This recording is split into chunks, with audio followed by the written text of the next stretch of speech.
U.S. intelligence agencies have warned the Trump administration that Israeli Prime Minister Benjamin Netanyahu is likely to take steps that could undermine President Donald Trump's effort to secure a lasting peace with Iran, the Washington Post reported, citing current and former U.S. officials. The warning comes amid growing tension over Lebanon, where Israel appears intent on continuing military operations against Hezbollah, despite a key element of the U.S. Iran framework calling for an end to hostilities there. The report said Netanyahu faces domestic pressure to maintain the Lebanon campaign uh, and avoid any move that could be seen as a defeat. Israel launched airstrikes across southern Lebanon on Friday after a Hezbollah drone strike killed 4 Israeli soldiers, a U.S. and Iranian official, of, as U.S. and Iranian officials postponed planned talks in Switzerland.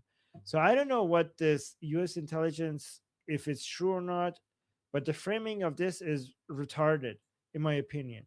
So Israel is responding to Hezbollah killing its soldiers, and you guys have this, attempt for a deal going on, and the framing of that is that they are trying to undermine the peace deal.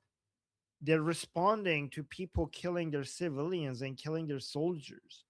Like I don't understand. Like the way that this is framed is like, ooh, Israelis are scheming. Like, oh my god, this peace deal. Let's just shoot at Hezbollah so that we could ruin this peace deal you have going on here. I mean, the article itself is talking about the fact that 4 Israeli soldiers have been killed. Maybe the reason why they're attacking Hezbollah is because they're shooting at their civilians and their soldiers. I mean, maybe your MOU with the Islamic Republic is not the first thing on their agenda. I mean, you're also talking about the Israeli people putting pressure on Netanyahu to win this. So maybe it's more about what the Israeli people want. Maybe it's about responding, showing your deterring capabilities when your enemies are attacking at you. What is this fucking framing? And also, what is the Washington Post? What are they? Are they lefty, right? Are they pro-Israeli, anti-Israeli? Um, I don't know. Like you guys tell me. It seems like everybody on the left and right, there's so much. There people are uniting on making it this the worst for Israel, but it's just like I try to consume information from all sides, and I've never even at the height of the anti-Israeli attacks after October 7th, I've never seen this much um, media, anti-Israeli media coverage. And now they're citing U.S. intelligence. They're saying U.S. intelligence agencies are warning Trump. Also, how I know this article might be biased, but how possible is it that that's actually what U.S. intelligence agencies are doing? Like, are they basically framing this to President Trump as a way that BB is a threat to what you're trying to achieve in with Iran? I would like to. We already got so many responses. Okay, so who's next? Who wants to respond first? Yes. Next on the list, we have Joseph. I would quickly comment that I would doubt that source. Washington Post is notoriously biased, number one. Number two, look at what they're citing. They're citing past intelligence officials, maybe Biden era, and they just got fired. That's one thing. Number two, how would past officials know what's going on right now? It doesn't make sense. Like if you look at it on the face of what it's claiming, and current. Well, how current? How deep in? It's very nebulous about the sourcing of this intel, and it's a very biased newspaper. And we move on to Joseph. Joseph, come on, come on. Oh yeah, absolutely. The Washington Post is leftist. Uh, they have a lot of bias. I normally lump them in with like Wall Street Journal, CNN kind of thing. But with all this, unfortunately, like it seems like so many people have turned against, Israel defending itself. It needs to defend itself no matter what. Um, in the US, if you lobbed, if you were in Mexico and you were a cartel and you lobbed rockets and shot and killed our citizens, don't you think we would respond? It wouldn't matter if Great Britain, China, Russia, like if every country in the world told us, "Hey, don't defend yourself. Don't respond. Don't strike back." We're not going to give a shit. That's not going to matter. If you kill our citizens, we have the right to defend ourselves, just like Israel. If someone strikes Israelis, they deserve to defend themselves. I think right now there's just so much misinformation, and all these countries are trying to turn things to get the US to change their views and look bad against Israel. It's just my opinion. Joseph, before we go to the next person, are you also noticing that there's a huge increase in anti-Israeli narrative, or is it the same as before? I mean, I know it was always high, but I think that there seems to be like everybody, like everybody who's anti-Israeli is thinking that these are their best days, and they're working with each other, they're confirming each other. It just seems like really big. Are you noticing that as well? Oh, absolutely. I'm noticing it. I work in the cyber realm, and I've noticed it. Last year, at the end of last year, there was a giant uptick in accounts that were spreading misinformation, and then early January around Maduro, and then we hit, all the conflict, and then especially recently, like right around the time that we were talking about discussing an MOU. There's just been a giant uptick in bots, and unfortunately, people are feeding into it. And what they don't realize is there's a lot of CCP, Russian, IRGC influence that's funded and paid. And the one thing the IRGC is good at is misinformation. That's their most effective weapon. Militarily, they're screwed. But with this, the anti-Israeli rhetoric is ridiculous. I'm kind of shocked that people are believing it, but there's this sounding board that just keeps repeating and repeating and repeating, and people will start believing that, unfortunately, and especially since the signing of the MOU, it's probably increased I'm doing air quotes here, anti-Israeli, probably tenfold. Okay. All right. Thank you. Who's next? Next on the list, we have Sherry. Actually, Sapir wants to go to sleep. Yes. You know what? Yes, go ahead, please. Yeah. Okay. Hi, everyone. So first of all, like everyone said earlier, yeah, there are tons of bots that spread misinformation. There are also tons of bots that agreeing with that. So keep in mind, it's a cycle. Everyone here knows about the dead internet theory, right? And a lot of those hate posts that are made by bots are also answered by majority bots, which is very interesting. That's a thing that I found out through Israeli intelligence. Another thing is that we also need to separate between the anti-Israeli contact to pro-America contact, because a lot of people feel like Trump have been basically catering that in general, not just Trump, but that governments have been catering to Israel over and over, and that Israel is like sometimes listening and sometimes not, and like things are getting worse internally in the US. And that's a thing that really that it's less about disliking Israel. It's more about why are we even helping Israel when we have our own problems inside? And this is a rhetoric that I see a lot. Most of the extreme rhetoric are either from delusional leftists that I see, or uh, Islamists. And yes, there is a rise in anti-Israel rhetoric in general, but I would say that a lot of it is just it's just the critical, or we need to focus on our country and Israel does what it's doing. And at the same time of people like saying here, oh, there is Israel has every right now to respond to do.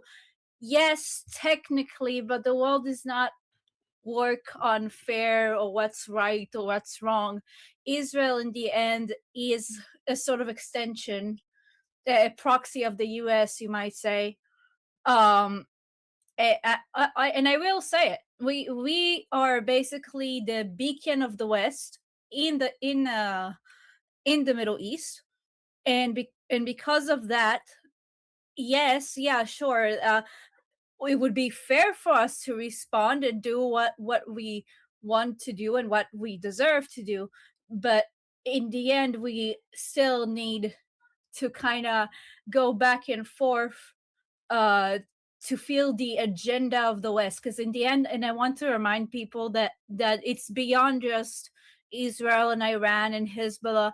It's a battle of ideologies between Western ideologies and more Eastern or ideologies and Islamist ideologies, and Israel is kind of in the middle of it. I mean, yeah, there are. Israel is a powerful country exactly because it governs by the Western Enlightenment values. That is completely true, in my opinion. But it is also true that it doesn't get better than Israel when it comes to U.S. allies, right? So I wouldn't say uh, a proxy of the United States, because proxies can kind of suggest that they have full control over you, right? A proxy is I tell you what to do and you do it. Israel is an ally of United States, and it's a best ally of the United States. So like it's a model country when it comes to being an ally of the United States. And that's I'd why say it's something in between. That's the I thing. wouldn't. I think we're an Well, ally, but I well, also think Sapir, we're type of a let me proxy. finish my Yes. point before you open your. So let me actually finish what I was saying. Um, Proxy suggests that the that you're like we're the puppeteers. We tell you what to do, and you follow our orders. That's what a proxy does. An ally is about mutual interest, and is an ally like a proxy doesn't have a proxy is not a sovereign country with its own independent decision making ability. An ally, an ally's priority is what the desire of its own citizens, right? That's what an ally an ally is an ally because it has realized that to serve my citizens, I need friends, and I will be a stronger country with stronger friends. That's what an ally is. A proxy doesn't prioritize the votes of the citizens or the people that it's governing over. A proxy prioritizes the wishes of its master, the state that it's a proxy of. So that's the difference. But yeah, go on. Sorry, Seppi. Yeah, the reason I say that we are kind of a proxy, it's not like we're a full proxy, but we're also not a full ally. Now, and this is like a very Israeli perspective, that we look at decisions that are being made, especially in the past 2.5 years, where you'd see this kind of back and forth that sometimes we're doing things exactly the way we want it, and sometimes you have those all back and forth with the U.S. government. To some degree, we do have to listen, we do have to obey in a certain level to US commands. Not fully, we are still sovereign, but there is a line here that we're kind of in between. At least that is the feeling in Israel, that we are, yes, we're a separate country, but we also kind of a puppet. We something in between. I don't know how else to explain it. All right. I mean, if you are a puppet and you're a proxy, you should stop being it, because that's not how to treat. Like, that is not how you should be treating. United States should be treating an ally. And some look at this. Look at this. So I'm saying, Armin, she understood you. You're just very slow sometimes. Well, you're retarded, because I didn't say that she didn't understand me. Like, never did I suggest that she doesn't understand me. Of course she understood me. Why wouldn't she understand? What the fuck did I say that suggests that she doesn't understand me? I was just finishing my point for the sake of everyone else, not because I thought that she doesn't understand me. Are you retarded or something? Anyways, who's next? Yes. I'd also like to remind everybody, sometimes we have a train of thought and getting derailed is what might Armin be talking about. I could be wrong, but it has an effect. Next to reply is Cherry. No, Joseph. My bad. Joseph is the one that was up. No, it was Cherry. Okay, Cherry.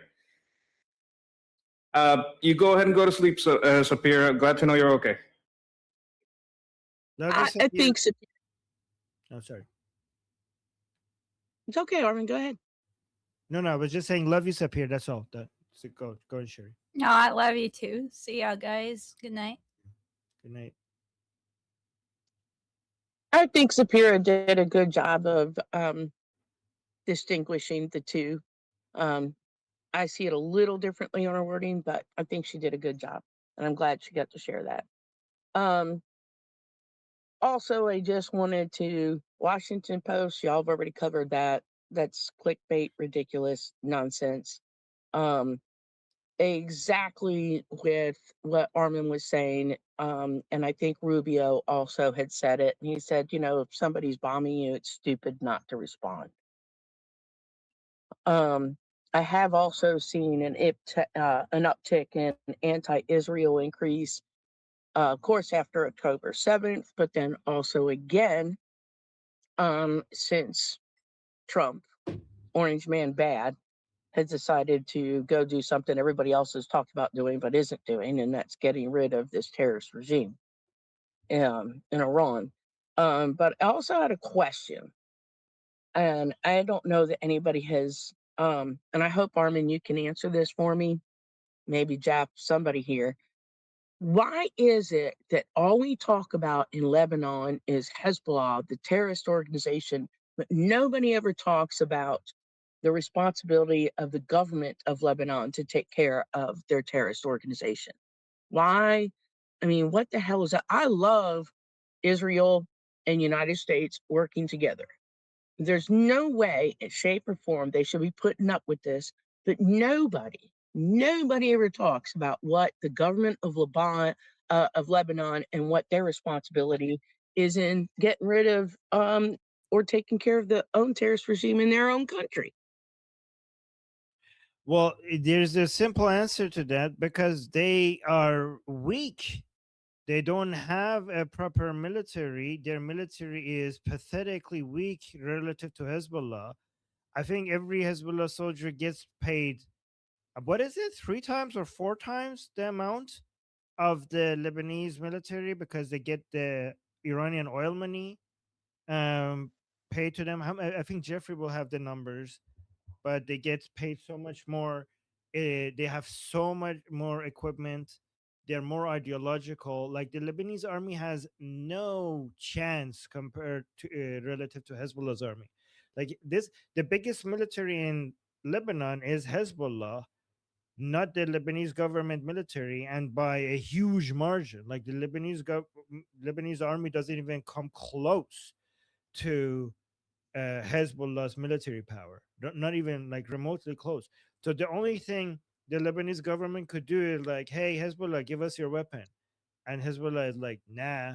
I'm like, please. And they're like, nope. And they're like, but you must. And Hezbollah like, we're not gonna. And then the most they could do is get angry, and it's like, fuck you, you have to. We're the official government. We tell you to give up your weapons, and they're gonna. Let me tell you how bad it is. Lebanon's foreign minister, no, Iran's foreign minister in Lebanon, the Lebanese government tell them that you're not welcome here anymore. Go back to Iran. And like the Islamic Republic foreign minister in Lebanon said, nope, I'm not gonna go anywhere. I'm here. And like, what are you talking about? This is the first time I think in history where officially the government of a country told a foreign minister to leave and they're not welcome here anymore, and they stayed. So this is, and they're like, yep, no, I'm still the foreign minister, because the Islamic Republic's foreign minister in Lebanon considers Hezbollah to be the ruling authority, not the Lebanese government. So they're like, I'm going to stay here and you can't do anything about it. And he was right. He's still there. He's officially, like, the Lebanese government has officially said, you're not the foreign minister anymore. And he said, no, I am. And I'm going to stay here. This is, by the way, this is imperialism. This is an act of invasion. Lebanon is a colony of the Islamic Republic. When the government of Lebanon tells the Islamic Republic foreign minister to get the fuck out, and he just stays, so think about this, Sherry. You're saying, like, why can't the Lebanese government fight against Hezbollah? They can't even kick out a foreign minister. That guy is not even armed. They can't kick out an individual that is not armed. They can't even kick him out, let alone the rest of the Lebanese, the Hezbollah government. So there's that. It's pathetic. May I respond to that? Yeah, of course. I understand exactly what you just said. What I think my point is, why is the rest of the world not putting pressure on Lebanon to help themselves, their own government to help themselves, just such as, the best analogy I can have is probably a bad one, and Jeff will probably point that out. But a bad analogy would be, Russia absolutely has superior force over Ukraine, but we are trying to, the rest of the world is saying, we need to fix this, this can't be happening, etc. And again, probably a very bad example. But Lebanon at one time was from what I understand, a mostly Christian Jewish state. And I just don't understand why the rest of the world is not doing their due part to help Lebanon government take control over their own country, instead of just being whatever. Right. I'm talking about the rest of the world, not just the Lebanese government. I'm sorry, now I'll shut up. No, that was it. No, don't shoot. That's a really good point. I'm gonna let other people respond to this as well, because I don't want to keep responding to you, because I think other people have some really good points on this. So let's move on to others. Yes, next to respond is Jose. Okay, back to the original topic. I think I've been taken off track by Sherry's comment. I want to respond to that too. Washington Post, you already heard the fact that it's left leaning. And Sketch has already told everybody that the sources are X security. Okay, so is this just pure speculation? In my opinion, hell yeah, it's just pure speculation. Okay, and it fits in line with what the Post believes, that this is an unjust war, that we are trying to split the Iranian people, that there is no problem between the Iranian people and the Mullah regime, that there was no massacre of 42,000. So, I mean, why listen to it? Okay. As far as Sherry's comment, Christian Amanpour of CNN was interviewing the president, whatever, the guy in charge of Lebanon. And he flat out told her that the issue was not, that basically the issue can only be solved one way. And this is his, I'm going to try to quote him exactly. Hezbollah needs to put down the weapons and get to the negotiating table. That ought to tell you how weak they are, the Lebanese military is. Okay. And I think I'm gonna leave it at that, let other people bring it up after that. But just remember, people, not all the newspapers in the United States, not all the television stations in the United States, yeah, for a little while, they sounded like they were all pro this, pro this, pro this, and then all of a sudden, they go against it. SRMO, they're out to sell copies of paper, they're out to get subscribers to their channels. They don't care if it's true or not. They just want money inside.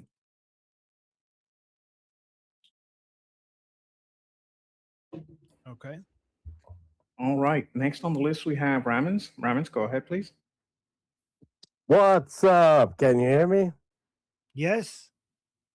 Awesome. Hi, Armin. Good to see you. You look good, sexy, like normal. Everything is fine. So, I have a few thoughts. Like, it seems that people tend to forget the mask off moment on October 7th. Like, the media, what they have shown since then till today, like Donald Trump called it out back in 2016, fake news, and people were like, "What the fuck is he talking about?" Now we know, due to like podcasts and information, is so much like you can go to the source directly, so much easier. BBC, how they frame like about these rape gangs or rape victims. So, like, we all know that the apparatus, big apparatus of media, has been and is compromised by left activists. That is just a fact. If Trump, it's like Trump said on that when he was interviewed at the G7 or whatever it's called. He said, if I do it that way, if they will say it's that way. Should be okay. If I do it right, they say left. If I do it left, they will say right. So that's they are operating to be with ill will. Like they are not based on truth or like the integrity of journalism. That's all gone, and it's so sad because that's like it should be a law for that. Whatever, they are exactly the same apparatus that they are funding, but they are funded by the same type of money that Carlson, what's his name, what the fuck is his name? Tucker Carlson. Carlson? Exactly. Tucker Carlson, Megan Kelly, Candice Owens, all these motherfuckers are paid by either Qatar, China, or Russia. Obviously, we know that. This media, the fake news, New York Times, like they have been during the war almost being traitors because they are saying Iran is winning.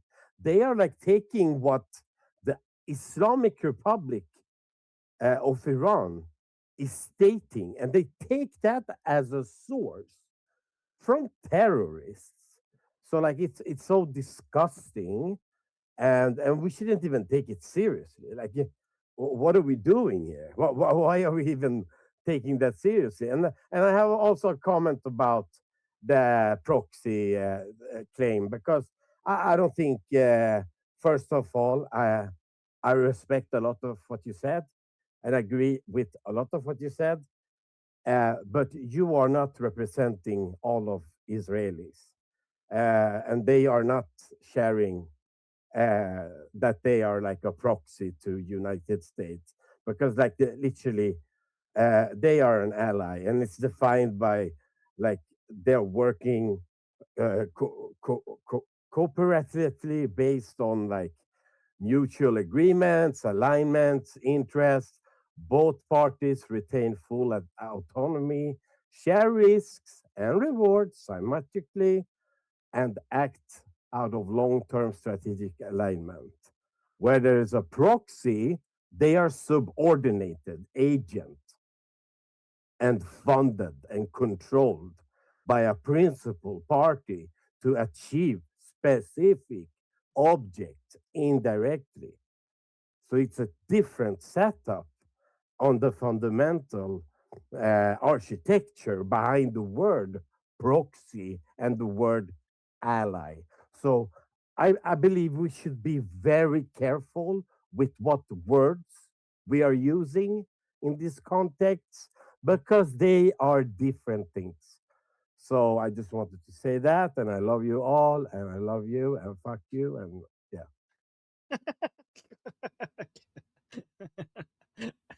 I love you. Okay, okay. Yeah, Well, be gentle. you have to buy all of us dinner first, okay? Anyways, who's next? Yes, actually, yes. I would like to share something with Ramens. I'm putting a link in. I'm not trying to promote my channel, but in that link, you will see that you are right about funding. When it comes to funding, I believe China is number one with around 7 billion, 400, about 400 million, no, close to 500 million of that is going for lobbying. Then a large portion is going into universities and media and NGOs, and these NGOs wind up banking a lot of these podcasters on the left and the right. Qatar is followed by around 6 billion, and they have, let me see over here. Well, I mean, the numbers are astronomical. Qatar has around 250 million in FARA lobbying. That's just straight up lobbying. And around 5 billion, 5 to 7 in indirect lobbying through NGOs, university think tanks. The Saudi Arabia, 310 million straight into FARA lobbying. I mean, Israel has less, it has 0.7 million. Like it doesn't have 100 million, doesn't have 10 million. They're like not living, they're not getting past the stereotype of being stingy as far as, getting the money out there, because all these people are giving billions upon billions, and Israel is not even reaching 1 billion, 1 million. They're not even reaching 100 million. My bad. UAE, 2 billion. Japan has, well, Japan are kind of on our side, but they only have, like everyone else is below that, 400 million. Like the ones that are putting billions and billions and billions into taking the right and putting it against our interest, and the left and putting it against our interest in every bot account you see. These NGOs, I bet a lot of these NGOs are paying for bot farms. I bet you money they are. They do it in Hollywood to prop up their artist accounts. Why wouldn't they do that? So I just want to bolster the point that Ramens was making, that there is a lot of funding that comes from the outside to divide us. And, it's a marriage. Sometimes you got to do what your wife says. Sometimes, your wife kind of has to go along with you. It's not always, we agree 100% on everything. It's normal. And with that, we move on to Mano.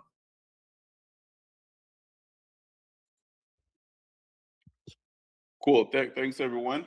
Actually, at some point, I wanted to take back my two because I didn't want to sound repetitive. Because my original take was on the original topic was quite similar to what's been shared regarding Washington Post.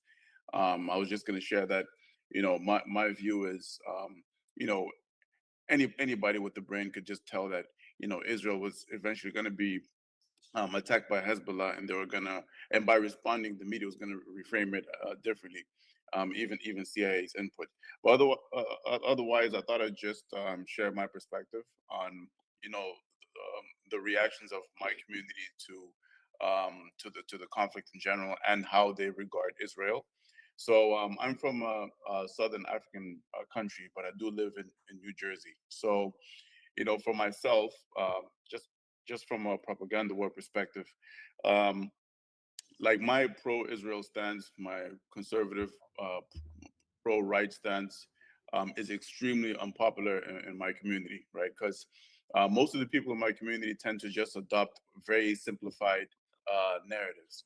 So in their minds, the Islamic Republic was minding their own business. America and Israel just decided to bomb them. That's how they view the whole thing, no matter how hard you try to explain to people. So I even go as far as like, okay, um, listen, like Hamas shouldn't have done this because I explained that, listen, Hamas is one of the proxies that was funded by this regime. This didn't come out of nowhere. You know what I mean? I did explain, um, obviously I do talk about the history of the conflict, the occupational conflict between Israel and Palestine. Um, the role that the regime has been playing in funding the proxies. So even when I do tell these people, like, listen, imagine you're the prime minister of this country and you're surrounded by proxies that have billions of dollars pumped into them every single year, and their sole purpose is to wipe out your race completely. Are you going to sit down and do nothing? So even when you try to hammer this thing down people's heads, in my community, like they just don't get it. To them, it's as simple as Israel should have just done nothing, but they don't understand that this is about survival because the media has done such a good job at selling a narrative of people. I always try to get people to understand that the media is not here to educate. It's a business model. They want to sell a narrative, and they're selling a narrative to a specific group that they're monetizing from. They're not here to inform you. You got to do your own homework. So yeah, just to emphasize that this is a very powerful it's a very powerful propaganda war that we're in. And, you know, in my case, I'm a Black African male living in New Jersey. For someone like me, it's like taboo to look like me and believe a certain thing that doesn't line up with how the majority thinks. So in my community, it's like, if you look the way I do, you have to think like everybody else and throw away every variable like logic, common sense, throw it all away. If you're Black, you have to think like this, and full stop. When you go against the grain, it's a huge problem. It's almost like a civil war against me and my family and my friends and everybody when it comes to the specific issues of U.S. politics and Israel and the Middle East. So yeah, it's like a stronghold, but you know, we all got to do our part, I believe, nonetheless. Well, Matt, I'm sorry for what you have to go through, and thank you so much for standing your ground. I really appreciate that. Thank you so much. I kind of get that from the New Ricans too. Like Puerto Ricans have to have a certain opinion, but I don't. Like a lot of people over here in the island don't. So I can feel that. Next on the list, we have Nitani. Nitani, go ahead, please. Hey, yeah, can you hear me?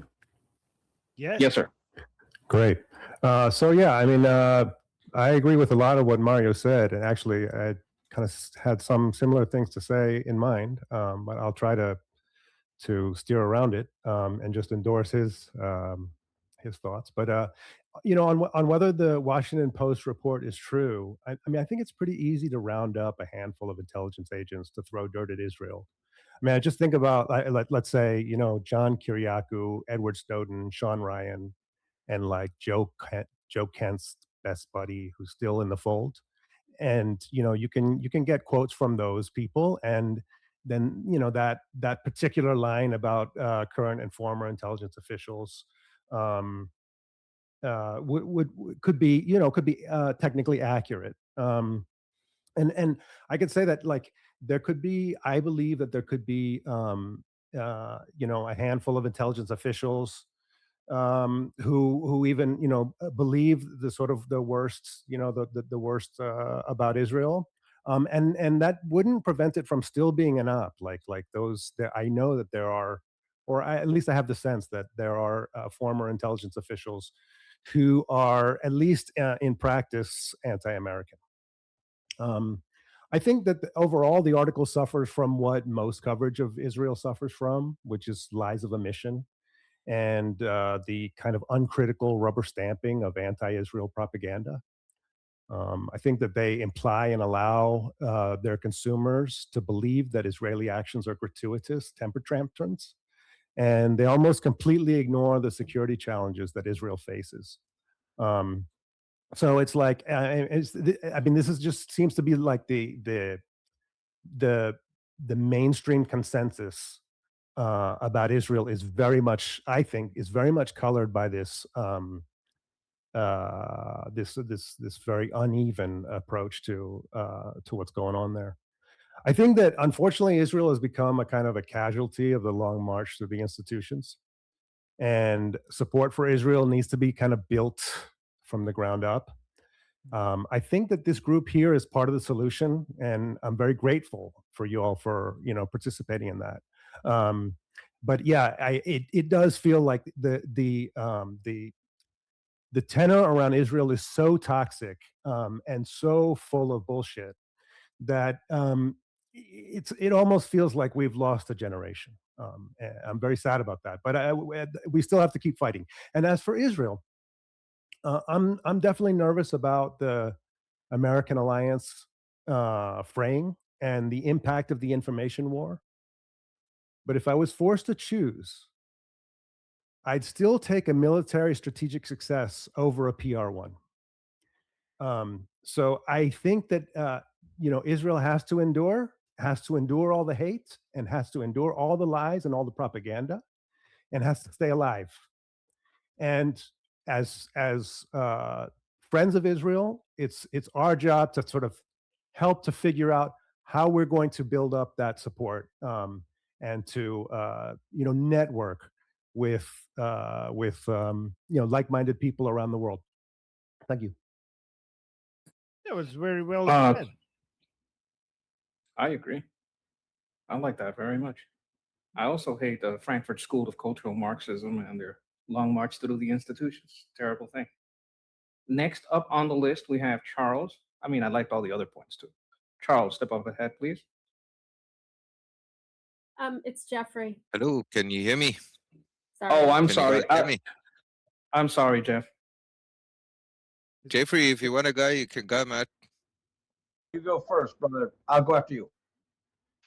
Okay, cool. So, good evening to everyone. I think that Israel's problems at the moment with regards to the propaganda that's getting spread, if you have a close look at Lebanon, and being a little bit older, even though I know I look quite young, when I was in my teenage years, I remember clearly Hezbollah popping up off the scene. And if you look at the structure of the government within Lebanon, you'll find that it's sectarian in nature. And the Maronite Christian section basically got hijacked by Hezbollah when they started to run out of people to basically back them up, not knowing what it would bring further down the line. So the problem that the West has now, especially the older generation, is that they can't differentiate between Lebanon and Hezbollah.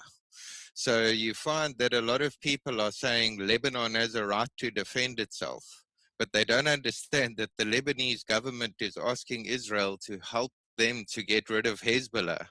And they putting Hezbollah and the Lebanese government under one tent. And unfortunately, that drives the propaganda further because it actually is very impactful. It's believable. The crazy fake news, most people that have some type of sensible nature will look at that stuff and just disagree with it completely. But most people don't sit and study the conflict as you guys have in your group, and those of us who research it in our spare time. So most of them, their opinions just aren't educated enough to express. And that's what's coming out on social media. And unfortunately, the same thing happens with Israel at the moment too. People are failing to differentiate between the country and some things that some of the ministers there do. Just like any democracy, they're going to have fighting and so on. You can look at any of them, they've all got that. So people are looking at one person instead of the bigger picture, just like on the other side. And I think that answers Sherry's question. She asked earlier, why is nobody doing anything about Lebanon? It's precisely because Lebanon's lie, well, Hezbollah's lie about Lebanon is widely believed. They consider the important parts of their government being almost they above the armed forces over there. At the stage, the Saudi Arabians were busy funding those guys. So I don't think that they get much help from their government. There's not much they can do, and you'll find that their family members are probably in Hezbollah busy getting paid far more than them being in the armed forces. So the help from inside Lebanon, inside that region, it needs to actually come to light, the truth over there. Unfortunately, the amplification of this false propaganda and whatever else goes along with it is a little bit overwhelming at the moment. But given how things go, I would say in a few days, the topics will change because something will change rapidly as the leaders who are a part of this battle start to see the damage that this type of stuff does. And I'm pretty sure Vance, Rubio, and Trump are playing some type of game with these guys, looking at that specifically on a PR front and figuring out how to use it against them, because they've been quite effective so far in certain areas of that war. So that's pretty much me done. Those are some really good points. Thank you for sharing that. And we were actually Ali and Ali actually found these ads inside Iran on the walls, regard recruiting, and sketches reminded me of that. Posters on walls in Iran telling people that they could go fight for Hezbollah just recently, just a few days ago, and it was saying you get paid $1,000 a month, free food and free shelter, like place to live, training and opportunity to go up the ranks, which is like, and you don't have to have any experience to join. Like $1,000 a month is pretty big money over there, and it's more than anything the Lebanese army could pay, and it goes a long way. That you could do a lot with $1,000 a month, like with the price of food and stuff over there. I would also like to add that one member in the group had pointed out that they have better insurance for their homes if there is a strike in Lebanon than they do in Iran. In Iran, if you get hit by a strike, no one's going to help you. But in Lebanon, if you get hit by a strike from Israel, Iran is going to send money to that person. So the outside support for Hezbollah is something that can't be forgotten, and perhaps how little support the Lebanese government gets as far as weapon or trust. I don't know. Maybe they shouldn't be trusted. Maybe they should. But I don't think they're getting the economic support to fight off the economic support that Hezbollah is getting from the outside. And I think that's a good point to bring up. Like Charles brought up a great point. With that, we should go on to Jeffrey. Jeffrey, go ahead, please. You guys bet. Actually, a lot of good points brought up. I'm going to probably bounce off of some of them. And with regards to how it is that Hezbollah is not an Islamic fundamentalism, is of course not indigenous to Lebanon. True Lebanese are Phoenician and Christian, not Islamic fundamental, like Transjordanian and Islamic fundamentalists in nature. How it got to become that is during the latter part of the Soviet era of the Cold War, you had Soviet-backed radical left-wing and/or Islamic fundamentalist terrorists like the PFLP that was directly supported by the Soviet Union with training and funding. And like, actually, Armin, you and Goldie has actually attended events of a certain lady who actually tragically had to suffer that when she grew up. Her name's Brigitte Gabriel. She's a good lady, Brigitte. She created Act for America. I know Brigitte. You should tell her I said hi. In any case, so that's how they got entrenched there, right? And so this keeps going on and on. You have a lot of foreign assistance. So, Hezbollah gets direct and indirect assistance, even in the post-Soviet era, from Putin's criminalized counterintelligence state, the Chinese Communist Party, and of course the IRGC, and now regime remnants. They are indeed the fifth arm of the regime remnants. So where does that kind of shake out when it comes to the Lebanese Armed Forces, or the LAF, vis-a-vis Hezbollah's kinetic wing, right? Like they're the people who are directly involved in fighting. So last I checked, I think the LAF, or the Lebanese Armed Forces, had between 60 to like 80,000 active duty personnel. Some say 65, so between 60 and 80. Hezbollah's military wing has about, last I checked, 40 to 50,000 active combatants with a lot of reserves. So on edge, it seems like the LAF has on paper, like the LAF has a slight edge. When it comes to reserves, Hezbollah has a significant edge. When it comes to rocket and missile arsenals, the Lebanese Armed Forces have very limited conventional artillery. Hezbollah is the most heavily armed, or at least was and probably still is, most heavily armed sub-state transnational terrorist organization on the planet. before the 12-day war and or certain shaping operations, even before that, past couple of years, you're talking about 150,000 plus rockets and missiles of various ranges, sizes, types, and everything else, plus precision missiles, cruise missiles. Now they have thousands of suicide UAVs. A lot of that is either directly facilitated vis-a-vis Putin, Chaicoms, or their knockoff and derivatives, like the Noose anti-ship missile is very much a derivative of a Chinese Communist Party anti-ship missile that's borne out, well, I'm going to get to that. So like anti-tank ground weapons, the LAF has very much older tanks. I think they have about probably 300-ish, a little more, 6, 7. They're mostly outdated. Hezbollah is one of the best armed sub-state transnational terrorist organizations when it comes to anti-tank, man-packed portable anti-tank missiles. Indeed, you can see that borne out in the 2006 Hezbollah IDF war when Putin provided RPG-29 Vampires, took out like 27% of Israel's armor force during that conflict, like including Merkava 4s, which is saying something because the Merkava 4 is the most heavily survivable tank on the planet. In some cases, maybe even more than our M1 Abrams. Air power.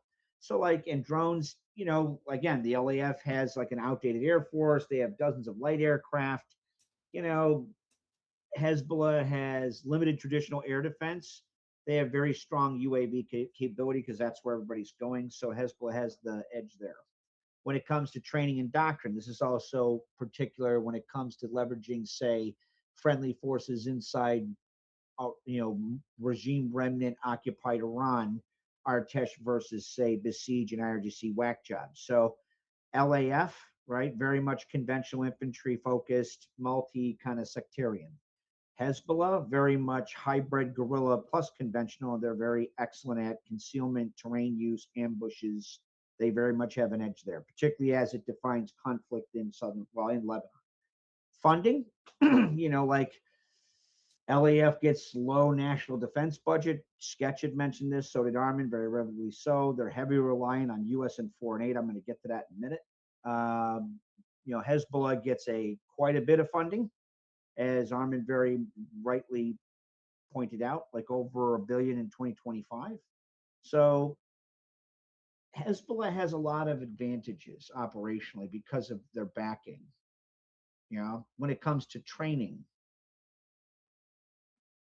Hezbollah has an edge in almost every area that is pertinent when it comes to hybrid guerrilla and asymmetric warfare in urban situations. And that's not because Lebanese aren't brave. It's because of a lot of structural issues. They get low pay. Many soldiers have secondary jobs.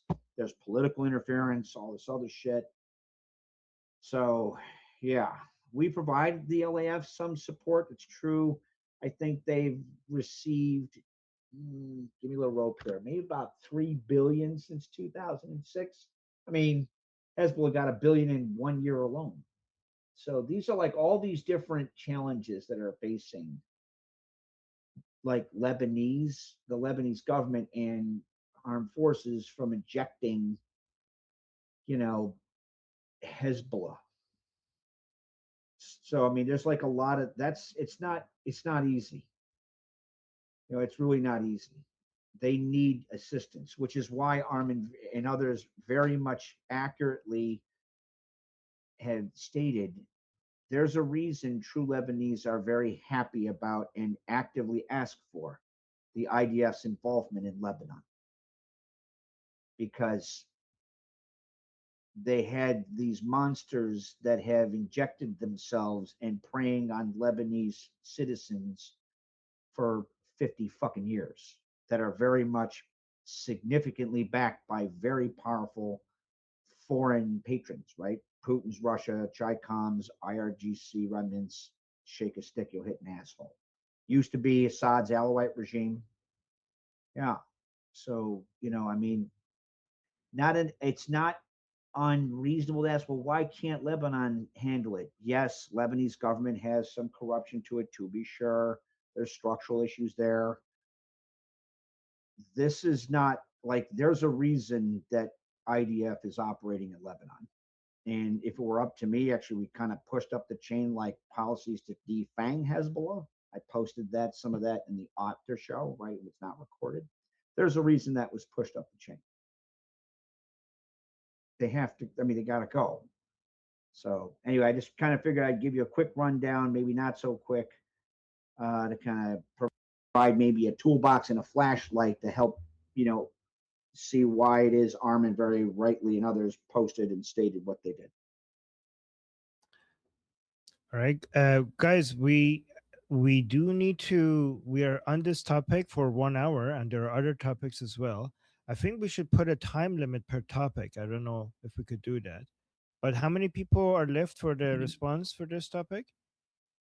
I think I'm going to close out the response. I would like to thank Sherry for pointing out this doubt that people have about what's going on with Lebanon, their funding, their forces, their ability to fight that. And Samantha wanted me to point out that how many people do we have to for this topic? Can we go through them really quickly? How many people? It was Ramins who wanted to say something quickly, and then it was some Raymonds, I don't know. Ramins? Okay. He was next, and he just wanted to say something quickly because he forgot to say something. Okay. Go ahead, Ramins. I'm sorry to occupy this topic. I just want to share, if we take a helicopter and just go up a bit, no one has mentioned what I've heard, but the assassination of Prime Minister Rafik Hariri in 2005, we didn't have like access for information as we would have today. If a prime minister would be assassinated by a terrorist group in a country, it would be crazy. Like, they got some backlash from UN from their meetings, but nothing more. So that crippled the political system of Lebanon. So Hezbollah could create their own government within the government and build from there. And also, yes, Lebanon was a Christian country.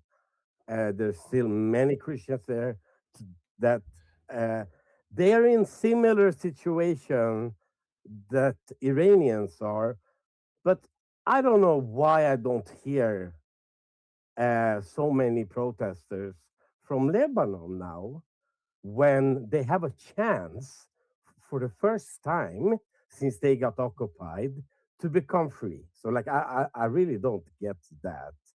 I mean, they are Arabs. They spoke Arabic, but they are Christians. Like it's a Christian country, like Egypt was. And yeah, I'm not gonna go on. So I just wanted to point that out, like that assassination, and that nothing happened.